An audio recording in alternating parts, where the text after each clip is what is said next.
여러분 안녕하십니까? 4월 19일 토요일 뉴스타트 1부 시작합니다.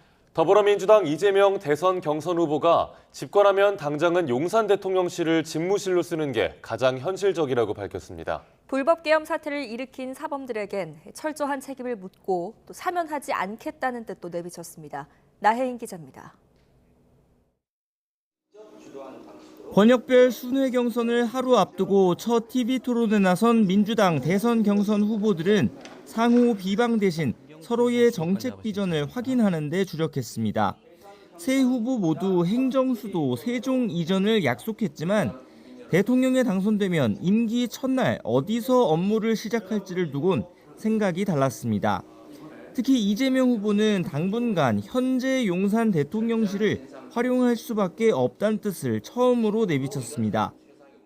지금 당장 또 어디 딴 데로 가기가 마땅치가 않아서 그렇다고 그 국민 혈세에 들여서 또 미리 준비할 수도 없고 일단 용산을 쓰면서 1강 우위를 점한 이 후보는 토론 내내 상대 후보를 포용하려는 태도를 유지했습니다.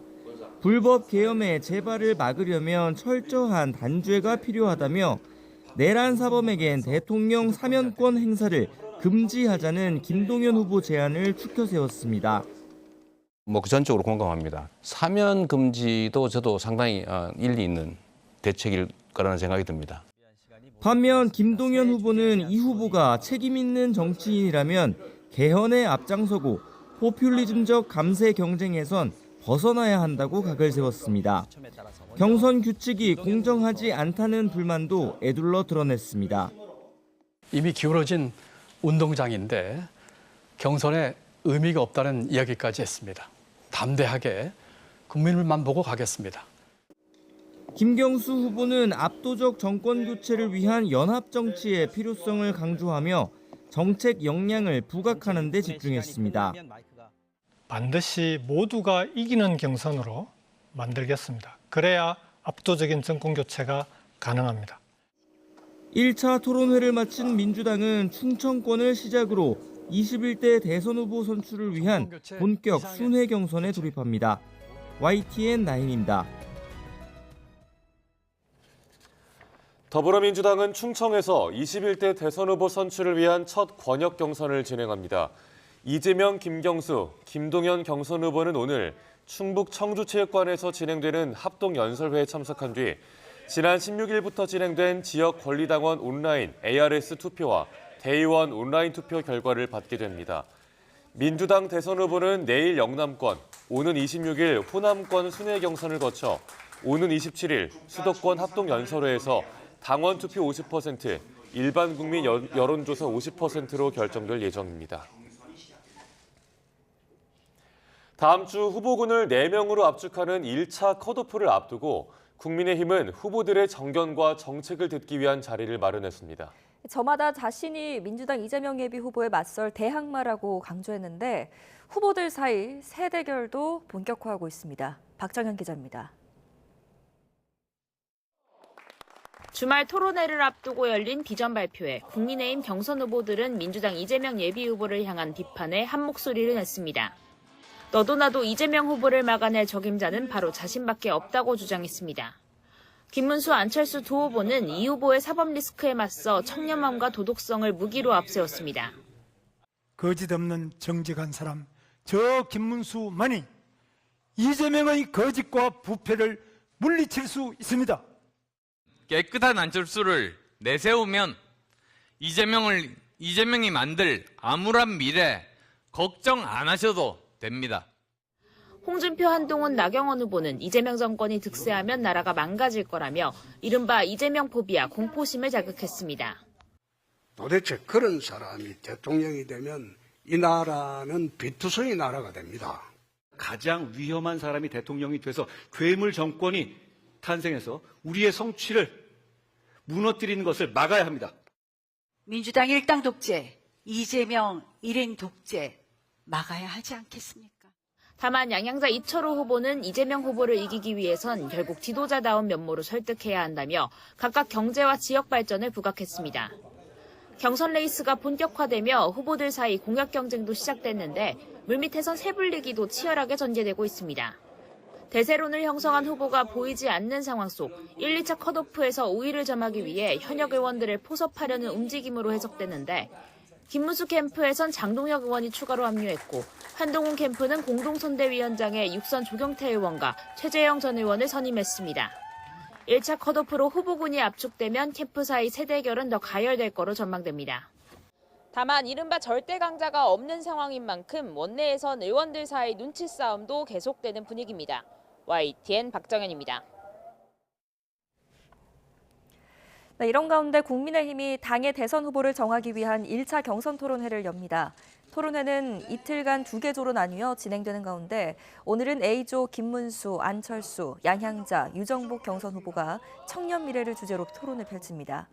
내일은 B조인 나경원, 이철우, 한동훈, 홍준표 후보가 사회 통합을 주제로 각자의 경론을 벌일 예정입니다.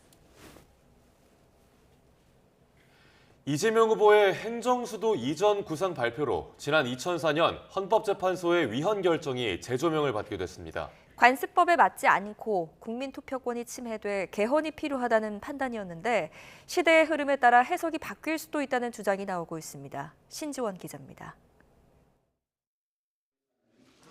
지난 2004년 10월 헌법재판소는 노무현 정부가 추진하던 신행정수도법을 위헌으로 결정했습니다.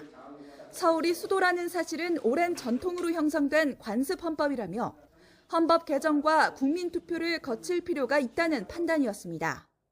우리나라의 수도가 서울인 것은 우리 헌법상 관습헌법으로 정립된 사항이며 이를 폐지하기 위해서는 반드시 헌법 개정의 절차에 의하여야만 한다. 다만 관습헌법으로 보기엔 논리적 비약이 있고 헌법상 중요 정책의 국민투표 여부는 대통령 재량에 달렸다는 반대 의견도 있었습니다. 조기 대선을 앞두고 다시 행정수도 이전 논의에 불이 붙은 가운데 과거 헌재 결정을 토대로 새 정부가 개헌이나 국민투표 없이는 집무실과 행정수도를 바꿀 수 없다는 지적이 나오고 있습니다. 수도 이전이라고 하는 것은 그야말로 국운을 좌우하는 국가 중대사 중에 하나입니다. 한 정당이 국회에 5분의 3 이상의 의석을 가지고 있으면 모든 법률 다 마음대로 만들 수 있잖아요. 헌법 개정 절차에 따라서 해야 된다는 요지의 취지는요, 국민투표를 거쳐야 한다는 것이었습니다. 반면 수도는 반드시 서울이어야 한다는 명문 조항이 없는 데다 20년 넘게 시간이 흐른 만큼 관습에 대한 해석이나 헌법재판소 판례가 달라질 수 있다는 주장도 있습니다. 그 당시에도 상당히 많은 비판을 받았습니다. 헌법재판소의 그 결정에 대해서. 우리나라는 잘 알다시피 성문헌법 국가고요. 헌법에 명문의 규정이 없으면 그거는 대부분 입법사항으로 볼 수 있다는 겁니다. 일례로 헌재는 2012년 낙태죄가 합헌이라고 판단했었지만 6년 뒤인 2018년에는 같은 조항에 대해 위헌 결정을 내리기도 했습니다. 새 정부 출범 이후 새 대통령이 임명한 재판관이 합류하게 될 가능성이 커진 가운데 대통령 집무실과 행정수도 이전 문제가 결국 헌법재판소의 판단에 다시 맡겨질 경우 논란이 불가피할 전망입니다. YTN 신지원입니다. 이재명 독주라는 평가에도 더불어민주당 대선 경선에는 김경수, 김동연, 이른바 양김 후보가 도전장을 내밀었습니다. 시계를 8년 전인 2017년으로 되돌려보면 당시 비슷한 대결에 나섰던 이재명 예비후보처럼 정치적 체급을 키울 기회라는 분석도 나옵니다. 정인용 기자입니다. 지난 2017년 이재명 당시 성남시장은 박근혜 전 대통령 탄핵을 선제적으로 외치는 사이다 행보로 국민의 논도장을 찍었습니다. 문재인 당시 대선 후보의 대세론에도 불구하고 변방의 벼룩이 소를 잡겠다는 포부로 대권에 도전했습니다. 힘겨운 노동에 시달렸던 그 소년 노동자의 소망에 따라 대한민국 제19대 대통령 선거 출마를 비록 2위 안희정 당시 후보와 0.3%포인트 차이로 3위에 머물렀지만 이후 경기도지사에 당선됐고 지난 2021년 민주당 대선 후보로 발돋움했습니다. 이번 민주당 대선 경선에 김경수 전 경남지사와 김동연 경기지사가 참여 의사를 밝힌 것도 같은 맥락이란 해석도 나옵니다. 2위 싸움이 치열할 걸로 예상되는데 차차기 대선 주자 반열에 오를 여지가 적지 않다는 관측이 나오기 때문입니다. 두 후보의 경선 전략에도 눈길이 가는 이유인데 현재까지는 온도차가 엿보입니다. 김경수 전 지사는 개헌이나 경선 규칙 등에서 이재명 예비후보에 협조적으로 대응하며 크게 날을 세우진 않는 분위기가 읽힙니다. 불가피하게 조기 대선이라 보여줄 수밖에 없었지만 앞으로는 좀 미리 규칙을 확정하고 거기에 따라서 선수들도 미리미리 준비해서 공정하게.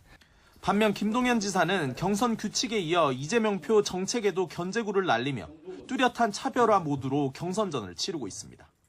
기본소득을 하니 많이 이런 얘기도 있었지만 어떤 정책이든지 일관성과 예측 가능성을 갖지 않는 것이 정책에서 가장 안 좋은 겁니다.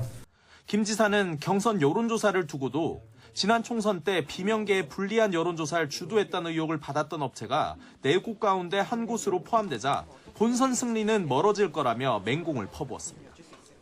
김경수 전 지사는 친문계 적통을 강조하면서도 이재명 후보에 협조적인 반면 김동연 지사는 비이재명계 구심점을 자처하는 모양새입니다. 양김의 구도가 이른바 현명 대 비명인데 어느 쪽이 초반 승기를 잡을지 주목됩니다. YTN 정인용입니다. 국민의힘은 대선 경선 후보 1차 컷오프 3강 구도 속에 남은 한 자리를 놓고 나경원, 안철수 후보 간의 경쟁이 관전 포인트로 떠올랐습니다. 최근 두 후보가 한동훈 후보를 향한 공세 수위를 높이는 모양새인데 1차 경선 통과를 위한 정치적 계산이 깔려 있다는 분석도 나옵니다. 박광렬 기자입니다. 국민의힘 대선 경선 후보 8명이 처음 한자리에 모인 미디어데이. 신경전도 점쳐졌지만 예상 밖 화기애애한 분위기로 마무리됐습니다. 날선 장외 공방을 주고받으면서 앙숙 관계로 꼽혀온 홍준표, 한동훈 후보도 마찬가지였습니다. 두 자리 괜찮으신가요? 같이 가요. 아, 같이요? 네. 나는 한 후보를 갖다가 이야기해 본 거는 처음이에요. 생각보다 좀 괜찮은 사람이다.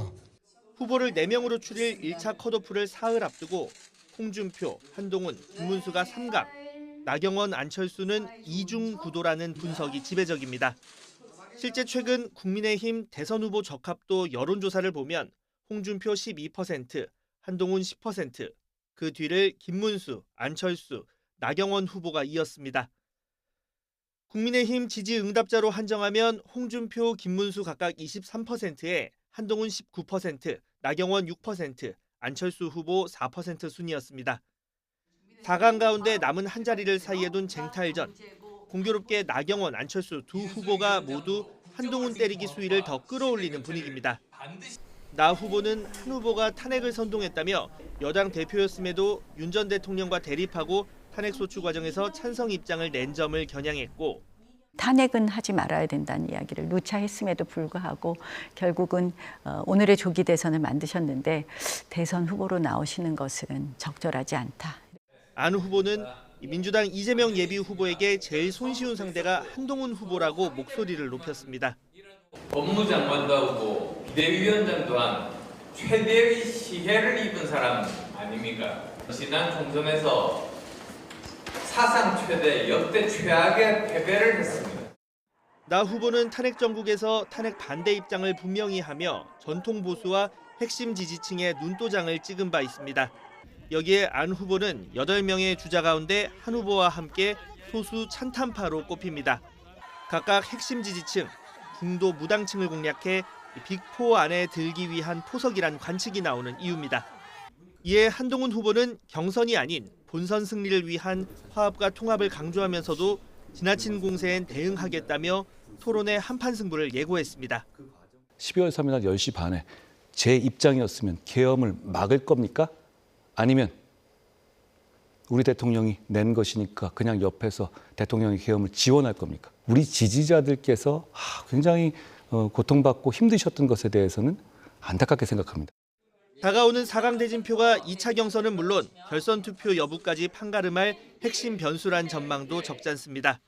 나경원 후보 진출 시 보수표 분산 효과가, 안철수 후보 진출 시 한동훈 후보와 중도표 분산 가능성이 나오면서 이 셈법이 엇갈리리란 분석입니다. YTN 박광렬입니다. 법원이 다음 주 월요일에 열리는 윤석열 전 대통령의 형사재판 2차 공판 기일에도 지하주차장 비공개 출석을 허가했습니다. 지난 1차 공판 때처럼 윤 전 대통령은 포토라인에 서지 않게 됩니다. 권준수 기자가 취재했습니다. 오는 21일 내란 혐의 2차 공판기일에 출석해야 하는 윤석열 전 대통령이 또다시 포토라인을 피해갈 수 있게 됐습니다. 법원이 지하주차장을 통해 법정에 들어가는 걸 재차 허용했기 때문입니다. 앞서 지난 월요일 1차 공판 당시에도 윤 전 대통령은 직원용 엘리베이터로 곧장 법정까지 가 외부 노출을 최소화했고 취재진 질문도 받지 않았습니다. 법원은 서부지법 사태 등으로 인한 청사 방호 필요성과 보안 인력 현황 등을 고려했다며 인근 집회 신고 상황과 사회적 관심도 등을 비춰보면 지하주차장 출입 조치를 유지하는 게 필요하다고 설명했습니다. 하지만 특혜 논란은 여전합니다. 과거 박근혜, 이명박 전 대통령은 모두 지상 출입구를 이용해 포토라인 구역을 지나쳤기 때문입니다. 이를 의식한 듯 법원도 청사 주변 상황 등을 지켜보며 해당 조치를 유지할지 계속 검토할 예정이라고 덧붙였습니다. 앞서 내란 전담 재판부가 국민의 알 권리 등을 고려해 본격적인 재판 시작 전 법정안 촬영을 허가하면서 윤 전 대통령이 피고인석에 앉은 모습은 공개될 예정입니다. 법원은 다음 주 월요일 밤 12시까지 필수 업무를 위한 공용 차량을 제외하고 소송인과 변호인이 타고 오는 일반 차량의 출입을 전면 금지합니다. 또 재판 당일엔 청사 출입 인원을 대상으로 강화된 보안 검색을 실시할 계획입니다. YTN 권준수입니다. 145%에 이르는 관세로 중국과 무역 갈등이 고조되는 가운데 미국이 이번엔 또 다른 카드를 꺼내들었습니다. 미국에 들어오는 중국 선박에는 입항 수수료를 물리겠다면서 대화에 나서라고 압박했는데 중국은 즉각 반발했습니다. 신호 기자가 보도합니다. 미국 무역대표부가 중국 해운사의 선박이 미국 항구에 들어올 때 입항 수수료를 받겠다고 발표했습니다. 중국 기업 선박은 1톤에 $50, 다른 나라 기업이 운영하는 선박도 배가 중국산이면 1톤에 $18를 부과합니다.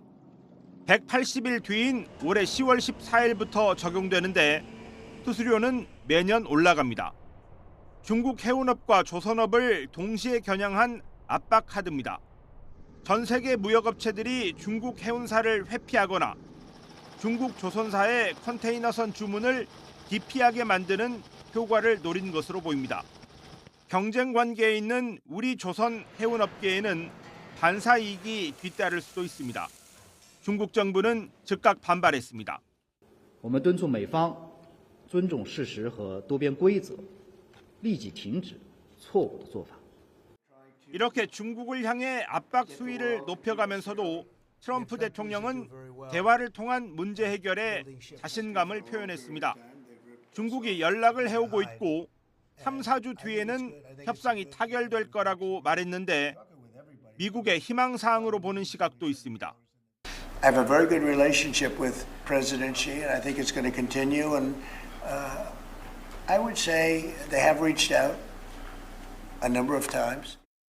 동남아 3개국 순방을 마무리한 시진핑 중국 국가주석은 미국이 촉발한 무역전쟁이 세계 경제 질서를 어지럽히고 있다고 말했습니다. 먼저 손을 내밀 것을 요구하는 미국에 중국이 응답하지 않고 우군부터 확보하는 행보를 보이면서 세계 경제 빅2 사이의 갈등 수위가 높아지고 있습니다.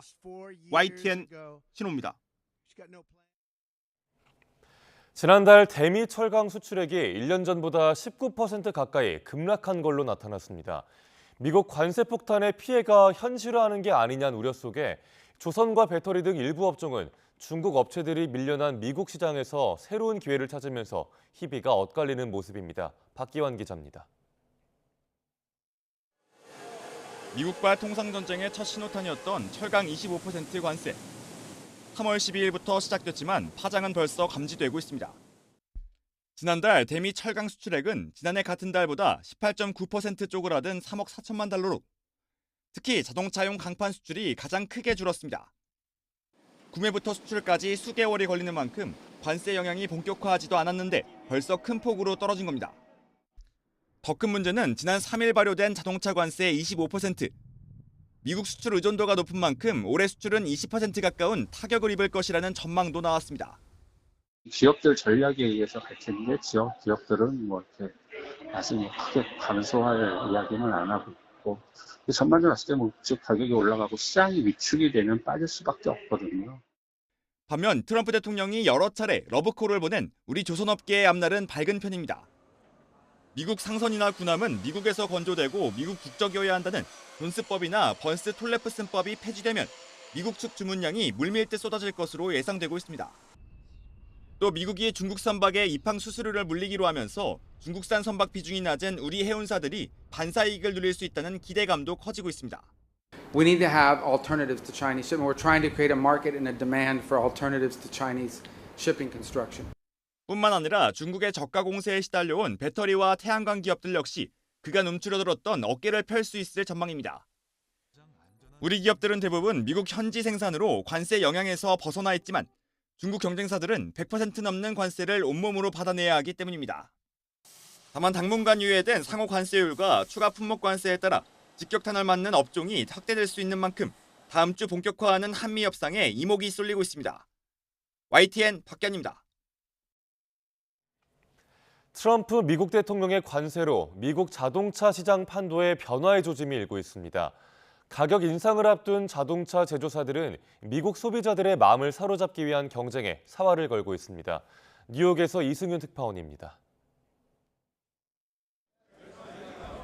태극기와 한글로 디자인한 주황색 경주용 차가 뉴욕 전시장에 등장했습니다. 최장 24시간 이상 진행되는 내구 레이스에 내년부터 출전할 제네시스의 레이싱 차량 실물 모델이 공개됐습니다. 내구 레이스에 출전하는 자동차 회사는 극한 조건에서 차량을 테스트해 기술 혁신을 촉진하고 브랜드 가치를 높이는 효과를 기대할 수 있습니다. 미국 10대 스포츠인 자동차 경주에서 소비자의 눈도장을 확실하게 받겠다는 계획입니다. 캠핑을 즐기는 미국인의 라이프 스타일을 반영해 길이 아닌 곳에서도 잘 달리는 오프로더 전기 자동차의 시험 차량도 공개됐습니다. All new concept fosters exploration, a weekender, to be taken on adventures and excursion off the beaten path. 포드와 GM 등 미국 자동차들이 강세였던 영역에 발을 들인 건 관세로 미국 자동차 시장의 재편 조짐이 일고 있어서입니다. A manufacturer has to raise the price of the car, and what they may do is tell the consumer, this is not our profit line, this is a tariff that's going on it. 지난 1분기 캘리포니아 주에선 6월 2일까지 가격 동결을 발표한 현대차의 판매량이 1년 전보다 31% 증가한 반면 테슬라는 15% 감소하기도 했습니다. 소비자 취향 저격을 통한 브랜드 충성도 강화는 그 어느 때보다 절실해졌습니다. NFL 후원사인 도요타는 대형 미식 축구공을 얹은 차를 선보였고 기아는 NBA, 혼다는 NHL, 아우디는 미국 축구리그 후원을 강조하고 있습니다. 관세로 흔들리는 미국 소비자의 마음을 사로잡으려는 자동차 업체들의 생존 경쟁이 치열해지고 있습니다. 뉴욕에서 YTN 이승윤입니다. 미 에너지부가 우리나라를 민감국가 명단에 포함하는 효력이 결국 지난 15일부터 발생했습니다. 한미 두 나라는 양국 협력에는 차질이 없을 거라며 철통 같은 한미 동맹을 강조하고 있는데요. 하지만 곳곳에서 이상 징후가 이어지며 우려를 낳고 있습니다. 보도에 홍선기 기자입니다. 한미 간 조속한 해결을 약속했던 미 에너지부 민감국가 명단에는 결국 우리나라가 포함됐습니다. 정부는 미국과의 협의에 시간이 더 필요하다는 입장이지만 이미 한미 동맹은 상처를 입었습니다. 무슨 대처를 했던 것인지 정말 이 한미 동맹의 역사에서 다시 있을 수 없는 외교 참사가 아닐 수 없습니다. 트럼프 미 대통령은 나아가 한미 동맹의 핵심 중 하나인 주한미군 감축까지 저울질하고 있습니다. 이유는 돈입니다. I mean, it depends. We pay for military over in Europe. You know, we don't get reimbursed by much. South Korea too. 트럼프 대통령에게는 동맹의 안보가 자국의 경제적 이익보다 우선할 수 없는 건 이미 지난 집권 당시에도 확인됐습니다. 트럼프 대통령은 안보 경시론자에 가깝습니다. 그러니까 안보에 쓰는 돈이 쓸데없는 돈이라고 생각을 해요. 그러니까 트럼프 일기 때 협상을 할 때 한미연합훈련도 중단시켰거든요. 훈련 안 하면 안 되거든요. 훈련 안 하면 전쟁 못해요. 근데 그런 것도 중단시키거든요. 한미동맹의 이상 징후는 이뿐이 아닙니다. 미국 국방장관은 취임 후 첫 동북아 방문에서 한국은 제외했고 국가정보국장 역시 한국은 건너뛰었습니다. 이달 들어 미 국무부의 동아태국 고위 관료까지 한국을 방문국에서 제외하자 패싱 우려는 더 커지는 모습입니다. 아무리 탄핵 상황이라고는 하지만 트럼프 취임 후 첫 정상 간 통화가 2달도 넘어 이뤄진 것도 우려되는 상황. 게다가 최근 미 국무부가 부산 영사관 폐쇄를 검토한다는 소식까지 전해지면서 한미 관계가 여전히 철통 같다고 할 수 있는지에 대한 의문은 점점 커지는 모습입니다. YTN 홍성기입니다. 미 하원 외교비 의원단이 일주일 동안 방한한 가운데 YTN이 미 하원 동아태 소위 민주당 간사인 아미 베라 의원과 인터뷰를 진행했습니다. 베라 의원은 트럼프 행정부에서도 북핵 확장 억제 기조는 이어질 것이라고 강조했고 우리나라 대선 뒤에는 대북 정책 청문회도 계획하고 있다고 밝혔습니다. 박희재 기자입니다. 미국 하원 동아시아 태평양 소위원회 민주당 간사이자 미 의회 내 대표적인 친한파로 분류되는 아미 베라 의원이 YTN과 인터뷰를 진행했습니다. 베라 의원은 이번 방안의 주요 목적으로 북핵 확장 억제 의지를 담은 한미 워싱턴 선언을 강조하기 위함이라고 말했습니다. 트럼프 행정부에서도 초당적으로 북한 비핵화 기조를 유지해 나가겠다는 겁니다. I think our commitments to the Washington Declaration, the nuclear deterrence, have to remain ironclad. And the purpose for the bipartisan delegation, Democrats and Republicans from Congress coming here, is certainly to reassure the people of Korea that our commitment's strong to the peninsula. 트럼프 대통령이 최근까지 북한을 핵 무력 국가로 지칭한 점에 대한 질의엔 핵보유국으로 인정하는 건 위험하다고 지적했습니다. 한미가 추구해야 할 목표는 여전히 한반도 비핵화고 미국에서도 어느 당에서 집권하건 그런 전례는 변하지 않았다는 겁니다. I think our goal still should be a nuclear-free peninsula, right? And I don't think our policy, which has historically been our policy under Democratic or Republican administrations, and was under the first Trump administration, to get to nuclear disarmament. 트럼프 대통령이 안보와 통상 분야를 함께 협상하려는 시도에 대해서 베라 의원은 미 정부가 분리해 대응하길 희망한다고 말했습니다. 특히 주한미군을 유지하는 건 미국에도 중요한 만큼 일정 규모 이상을 유지하기 위해 의회 승인을 받아야 한다고 말하겠다고도 강조했습니다. The first Trump term, where there was discussion about potentially reducing the troops that were here, Congress stepped up in a bipartisan way, Democrats and Republicans, to say, no, you can't reduce troops below a certain level. You need congressional authority. 계엄 직후 비판 성명을 내기도 했던 베라 의원은 이후 탄핵까지 과정을 지켜보면서 한국의 민주주의를 신뢰할 수 있었다고 평가했습니다. 그러면서 대선이 끝나고 나면 미 하원 차원에서 별도 청문회를 열어 트럼프 행정부의 대북 정책에 대해서도 따져 묻겠다고 강조했습니다. YTN 박희재입니다. 트럼프 미 대통령이 금리 인하를 거부한 제롬 파월 연방준비제도 의장을 언제든지 해임할 수 있다고 말해 논란인 가운데 백악관은 파월 의장의 해임 문제를 계속 검토하고 있다고 밝혔습니다. 케빈 해시드 백악관 국가경제위원장은 파월 의장의 해임 가능성에 대한 기자들의 질문에 트럼프 대통령과 그의 팀은 그 문제를 계속 검토할 것이라고 답했습니다. 미국이 중동의 친이란 세력 예멘 후티 반군을 겨냥해 대규모 공습을 가해 240명 넘게 숨지거나 다쳤습니다. 후티는 미 항공모함 2척에 대해 보복 공격에 나섰다고 주장했고 미국은 후티가 중국 업체의 도움을 받고 있다며 경고를 보냈습니다. 런던 조수연 특파원입니다. 구조대가 쉴 새 없이 부상자를 실어 나릅니다. 미군이 예멘 후티 반군에 연료를 공급하는 항만을 집중 공격하면서 인명피해가 속출했습니다. 후티 측은 70명 넘게 사망했다고 주장했는데 트럼프 대통령 취임 이후 미군 공습 가운데 가장 큰 인명피해입니다. 예멘 수도 사나 도심에는 수천 명이 집결해 미국을 비난했습니다.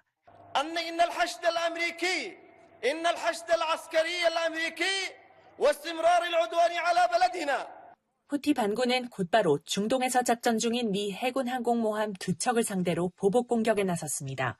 홍해와 아라비아해에서 트루먼호와 칼빈슨호를 동시에 겨냥해 반격했다며 칼빈슨호를 노린 것은 처음이라고 주장했습니다. 또 이스라엘 텔아비브 공항과 군사시설을 향해서도 탄도미사일을 발사하고 물러설 뜻이 없음을 분명히 했습니다. 미국 정부는 후티가 표적 공격을 할 수 있는 것은 중국 업체가 제공하는 위성사진 덕분이라며 중국에 강력한 경고를 보냈습니다. The United States will not tolerate anyone providing support to foreign terrorist organizations such as the Houthis. 후티는 팔레스타인 무장정파 하마스 지원을 명분으로 홍해를 지나는 이스라엘과 서방의 선박을 공격해왔고 이에 미국은 지난달부터 강도 높은 공습작전을 펼쳤습니다. 예멘 정부는 후티 반군을 노린 지상전 계획도 서방과 논의하는 등 중동 정세가 다시 확전 양상을 보이고 있습니다. 런던에서 YTN 조수연입니다.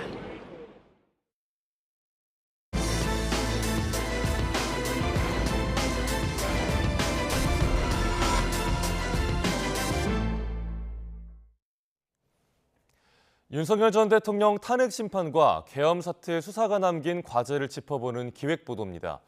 이번엔 헌재 재판관 사이에 이견이 드러났던 수사기관 피의자 신문조서에 대한 증거 능력 문제를 살펴봅니다. 차정현 기자입니다. 윤 전 대통령 탄핵 심판 변론 내내 쟁점이 됐던 부분은 피의자 신문조서에 대한 증거 능력이었습니다.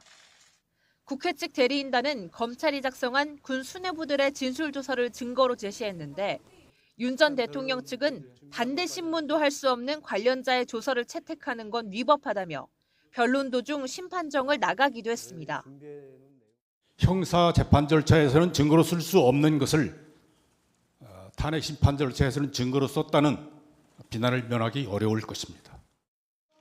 탄핵 심판에서의 증거 법칙 문제는 지난 2013년 통합진보당 정당해산 심판과 2017년 박근혜 전 대통령 탄핵 심판에서도 논란이 된 바 있습니다. 당시 재판관 판단에 따라 형사소송법상 전문 법칙을 완화해 적용했는데 헌재는 이번에도 선례를 따르겠다는 입장을 밝혔습니다. 탄핵 심판이 헌법재판이라는 사정을 고려해서 형사소송법상의 전문 법칙을 완화해서 적용해 왔습니다. 다만 결정문에 적힌 보충 의견에는 일부 재판관들의 온도차가 고스란히 담겼습니다. 이미선 김영두 재판관은 절차적 적법성이 담보됐다면 증거 능력을 인정할 수 있다고 봤지만 김복형 조한창 재판관은 피청구인의 방어권 보장을 고려할 때 보다 엄격하게 적용해야 한다는 의견을 냈습니다.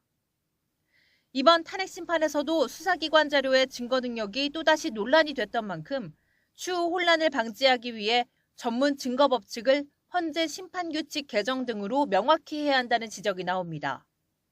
YTN 차정은입니다. 윤석열 전 대통령 파면으로 조기 대선이 확정되자 경찰도 후보자의 경호 요원을 선발하는 등 본격적인 준비에 나섰습니다.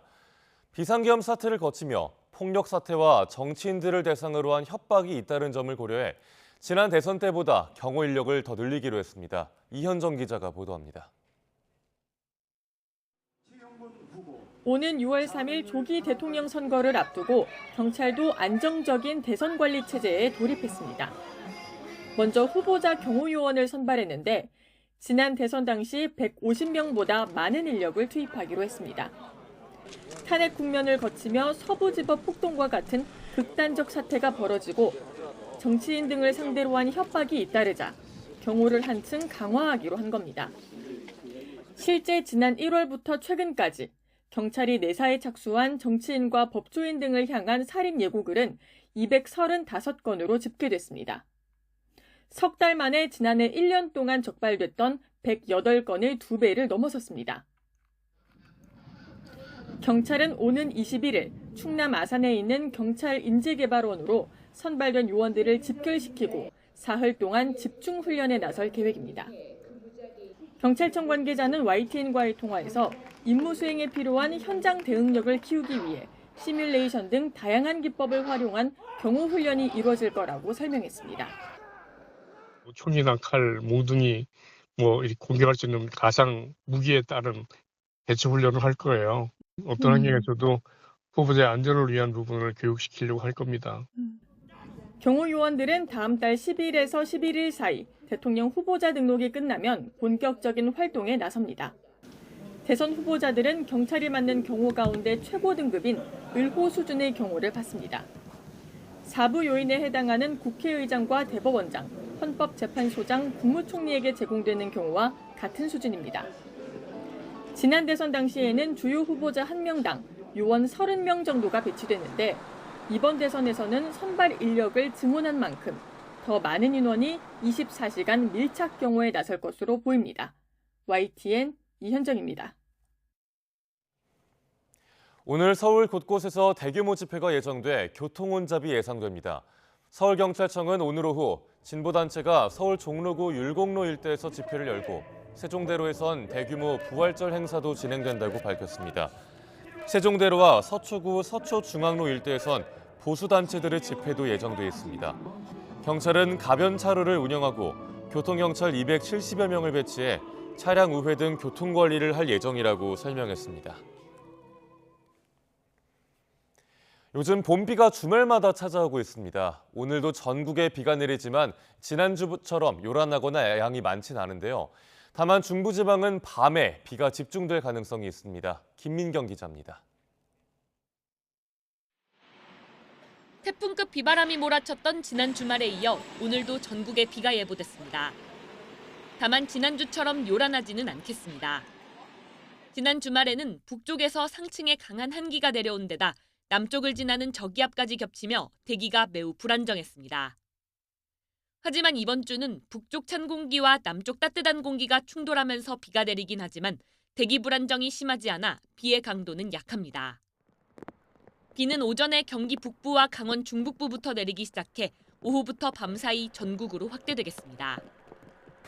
전반적인 강수량은 많지 않지만 중부는 밤에 비교적 강하게 내릴 가능성이 있습니다. 북쪽에 저기압 후면으로 찬 공기가 내려오면서 이 강수의 남북의 폭이 좀 좁아지면서 저녁과 밤 사이에 중부 중심으로 좀 강하게 강수가 내릴 수가 있겠습니다. 특히 비가 집중될 때는 일시적으로 돌풍이나 천둥 번개가 동반될 수도 있습니다.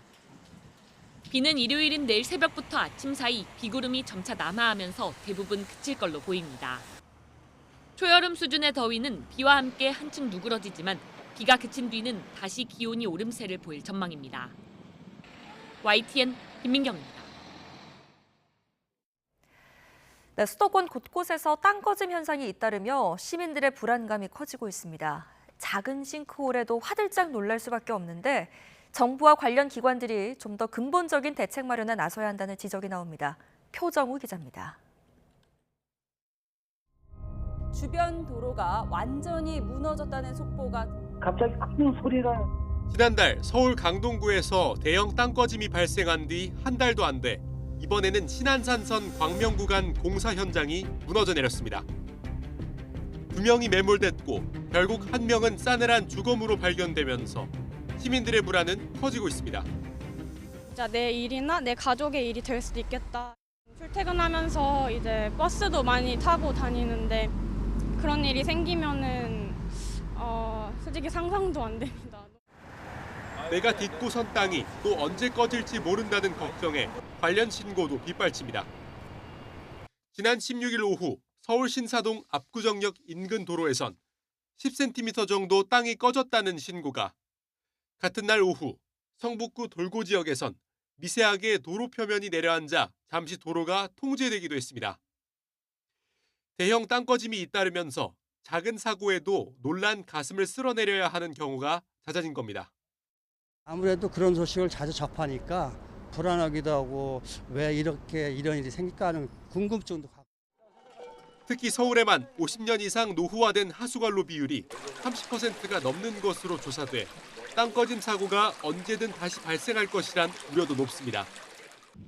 정부와 지자체가 노후 하수관을 교체하고 기표 투과 레이더 탐사를 확대하는 등 사고를 예방하는 조치를 이어가겠다고 밝힌 가운데 적극적인 정보 공개 필요성도 제기됩니다. 기존의 땅꺼짐이 많이 발생했던 위치에서 또 발생을 해요. 그래서 기존의 땅꺼짐이 발생했던 위치 현재 제공해 줘야 되는 거고, 그 지하가 공사가 이루어지고 있는 내용도 전부 다 오픈을 해야 되고. 사고가 난 뒤 명확한 원인 조사는 물론 부실 시공에 대한 철저한 관리 감독, 처벌이 이뤄져야 한다는 게 전문가들의 공통된 견해입니다. YTN 표정우입니다. 정부가 내년에는 의대 증원을 하지 않겠다고 밝히면서 이제 관심은 후년이죠. 2027학년도 의대 정원에 쏠리고 있습니다. 27학년도부터는 의료인력 수급추계위원회 심의를 거쳐 증원 규모를 정하게 되는데 정부와 의료계의 입장차가 너무 커서 추계위 구성조차 쉽지가 않습니다. 염혜원 기자입니다. 정부가 해마다 2,000명씩 늘리겠다던 의대 정원은 결국 올 한 해 1,509명을 늘리는 수준에 그쳤습니다. 내년엔 증원 방침을 철회하면서 이제 후년 2027학년도 의대 정원에 관심이 집중되고 있습니다. 지난 2일 국회에서 관련법이 통과되면서 앞으로 의대 모집 정원은 의료인력 수급추계위원회에서 심의해 결정하게 됩니다. 2026학년도 모집 인원은 조정되었지만 2027학년도 이후 입학 정원은 보건의료기본법 개정에 따라 수급추계위원회를 중심으로 산정해 나갈 것입니다. 추계위는 보건복지부 장관 직속의 독립심의기구인데 위원장 1명을 포함해 15명 이내의 전문가로 꾸려집니다. 정부 측 인사는 없고 과반은 의료 공급자 단체가 추천하는 사람으로 채워집니다. 입시 안정성 등을 고려하면 조속히 논의를 시작해야 하지만 현실은 구성부터가 진통입니다. 추계위 심의 뒤 복지부 장관이 위원장인 보건의료정책심의위원회에서 최종 결정하게 되는데 의료계는 결국 정부 뜻대로 결정하겠다는 거라고 반발하고 있습니다. 마지막에 결정하는 과정에서 결국은 정부가 본인들의 입맛에 맞게 결정할 수 있는 구조를 가지고 있다. 추계위에서 아무리 논의를 해서 결론을 내렸다 하더라도 이걸 따르기 위한 여러 가지 안전장치가 없다. 저희가 그렇게 보고 있거든요. 의료계가 추계위에 참여하더라도 증원 백지화 요구는 계속될 거로 보입니다. 의료계에선 올해 이미 1,500여 명을 더 뽑았기 때문에 향후 정원을 오히려 줄여야 한다는 주장도 나옵니다. 결국 정부와 의료계가 의대 증원에 대한 의견차를 좁히지 못한다면 그야말로 백약이 무효한 상황입니다. YTN 염혜원입니다. 논밭에서 일을 하거나 푸릇푸릇한 곳을 찾아서 야외 활동할 때 벌레 기피제 꼭 챙기시는 게 좋겠습니다. 진드기에 물린 뒤 중증 열성 혈소판 감소 증후군에 감염된 환자가 올해 처음 보고됐는데요. 치료제도 또 예방 백신도 없어서 물리지 않게 예방하는 것이 무엇보다 중요하겠습니다. 이문석 기자입니다.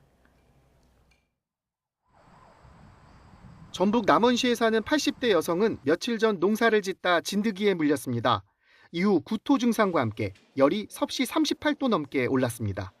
진단 결과 중증 열성 혈소판 감소 증후군으로 확인됐습니다.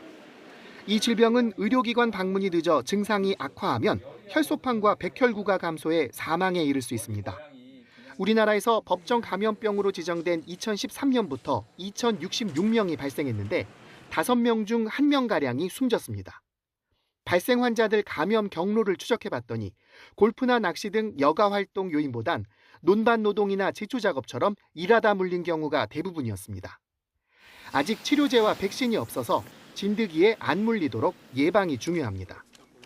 농작업 시에 기녹과 모자, 토시 등으로 피부 노출 부위를 최소화하고 옷 위에 벌레 기피제를 뿌리면 도움이 됩니다. 야외 활동복은 집에 와서 바로 세탁하고 샤워할 때 몸에 진드기가 붙어 있는지 확인할 필요가 있습니다. 만약 피부에 붙어 있는 진드기를 발견한다면 직접 빼려고 하지 말고 의료기관에 가서 제거하는 게 안전합니다. 흡혈하고 있는 진드기의 주둥이 부분까지 완전히 제거하는 것은 좀 어려울 수 있고 경우에 따라서는 2차 감염 우려도 있습니다. 방역당국은 진드기에 물린다고 다 감염되진 않지만 2주 안에 고열과 구토, 설사 증세가 있으면 바로 병원에 가라고 당부했습니다. YTN 이문석입니다. 인공지능 바둑 프로그램 알파고와 대국을 펼쳤던 이세돌 구단이 대학 강단에 섰습니다. 이 교수는 급변하는 AI 시대에 바둑을 만든 인간의 창의성을 강조했습니다. 보도에 오태인 기자입니다. 대학 강의가 시작되자 학생들 시선이 교수에게 집중됩니다. 강단에 선 사람은 바둑 세계를 제패했던 이세돌 구단입니다. 지난 2월 울산과학기술원 특임 교수로 임명됐고 보드게임 제작에 도움을 주는 강의를 맡았습니다. 아이디어를 지금 내고 있다고 좀 느껴가지고 사실 오늘 굉장히 기대돼요. 9년 전 인공지능 바둑 프로그램과 세계에 남을 대국을 펼쳐 승리를 거둔 이세돌 프로. 이 교수는 하루가 다르게 급변하는 인공지능 시대에 바둑을 잘 두는 사람보다 바둑을 만들 수 있는 사람의 창의성을 강조했습니다. 이제는 바둑을 잘 두는 그거는 좀 어렵다고 생각합니다. 이제 바둑을 잘 두는 사람이 필요한 건 아니라고 생각을 해요. 그런 쪽의 창의력이 중요하다고 생각하지는 않습니다.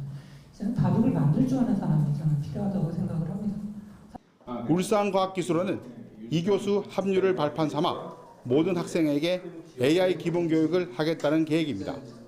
그것들의 현점을 파악하고 그거가 문제를 일으켰을 때 그것을 이게 적극적으로 해결하고 지배할 수 있는 그런 능력을 가진 인재를 길러내고 싶습니다. 이세돌 교수는 바둑과 인공지능 융합 연구는 물론 AI 관련 자문 역할을 하며 오는 2028년 2월까지 특임 교수로 활동할 예정입니다. YTN 오태인입니다. 우리나라를 대표하는 장수 지역, 이른바 장수벨트로 불리는 곳이 있습니다. 바로 호남 지역 4개 군인데요. 이곳에 사는 어르신들이 모여서 장수를 축하하고 건강을 기원하는 잔치가 열렸습니다. 윤지아 기자가 다녀왔습니다. 지리산 자락을 따라 흐르는 섬진강. 그 곁에 자리한 구례, 곡성, 순창, 담양은 오래전부터 장수의 땅으로 알려졌습니다. 풍부한 산나물과 약초, 깨끗한 공기와 물.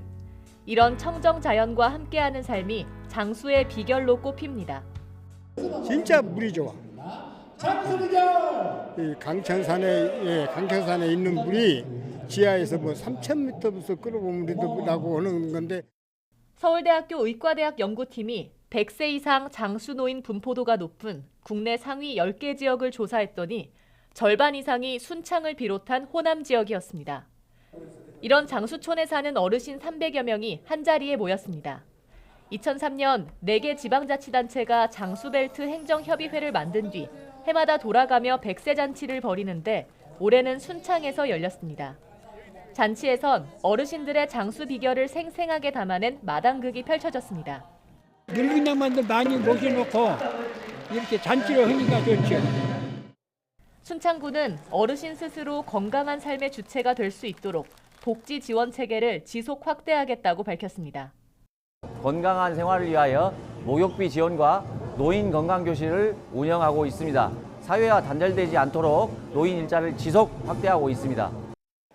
자연을 닮은 삶, 그 안에 숨겨진 장수의 비결은 고령 사회를 살아갈 우리에게 의미 있는 길을 제시합니다. YTN 윤지아입니다.